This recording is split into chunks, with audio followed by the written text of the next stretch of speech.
Joining us tonight, retired Lieutenant General Keith Kellogg. He's Special Assistant to President Trump, National Security Advisor to Vice President Mike Pence.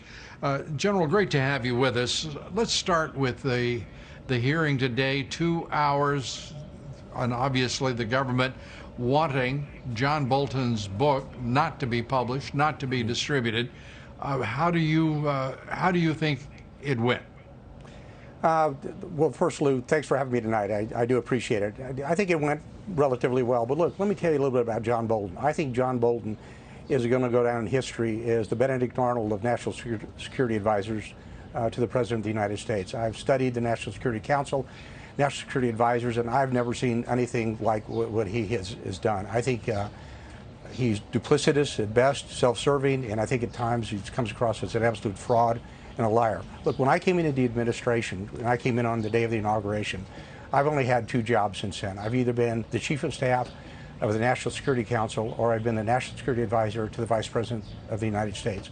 I've served with Mike Flynn, H.R. McMaster, John Bolton, and now Robert O'Brien, who I happen to think is the best National Security Advisor we've had since the President's had them. Because of that, I've had an opportunity to be involved in every single national security discussion and event that we've had since President Trump has been in office. I've been to conferences, I've been in cabinet meetings, I've been on head of state calls, I've seen what he's done.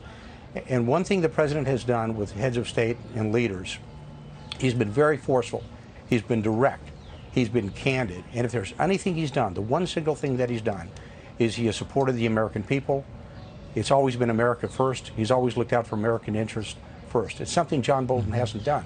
Look, Lou, I can tell you a year ago when we were up at Bedminster, I saw John Bolton personally derail the Afghan peace talks that we were trying to get accomplished with Zal Khalilzad, and we thought we had a pretty good handle on going forward. Because of that, we're a year behind what we were trying to do in stopping the longest war in American history.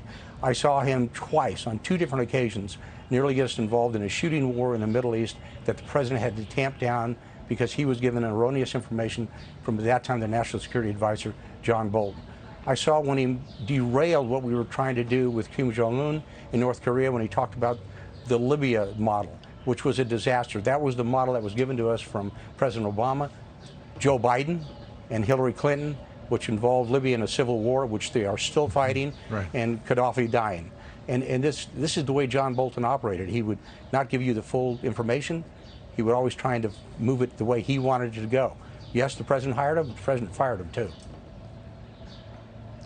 And how did Bolton undercut the President's efforts to reach an agreement that would include the withdrawal of our troops in Afghanistan? Well, he undercut it because he said he wasn't involved with it. He undercut what Zal Khalilzad was trying to do. He undercut it by not really giving the truth on what was happening when working with Baradar, the Taliban leadership, or Abdullah Ghani, and President Ghani. He just misrepresented himself, so it seemed like we didn't have things wired together, and that was all John Bolton. You believe without question that he is then a traitor to the United States government? I wouldn't, John, Lou, I wouldn't say John's a traitor. I would never go that far out there. But I think he was not a good fit for this administration. I don't think he'd be a good fit for any administration. In fact, I'd be surprised if anybody, frankly, wanted to hire him as a dog catcher, and I'm probably insulting half the dog catchers of America this time.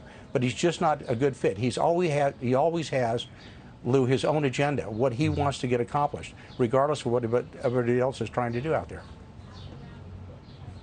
Yeah, that's extraordinary. It is a shame that any president has to put up with the nonsense that the president is forced to with Bolton. It's not a very nice way to say thanks for bringing him into the administration and giving him an opportunity to serve the nation, and for $2 million in a book deal. Well, he came under, to me, he came under, Lou, he came under false pretenses. He came here saying he would do certain things, he would support the president, and the entire time he was here, he worked to go a different direction from where the president wanted to take this nation. And he would do it subtly. And he's a good bureaucratic infighter, and he knew how to do it. And the president finally said, enough, I'm done with this guy. He brought him in because the president likes to have diversity of opinion. When the president brings you into a room, he asks everybody in that room their opinion on what we should do. Everybody has a voice in that room. And then he makes the decision. And John was always pushing against the president, always trying to develop a course of action that we knew the president didn't want to go to. And finally the president said, enough, I don't need this anymore. Thank you very much, you're gone.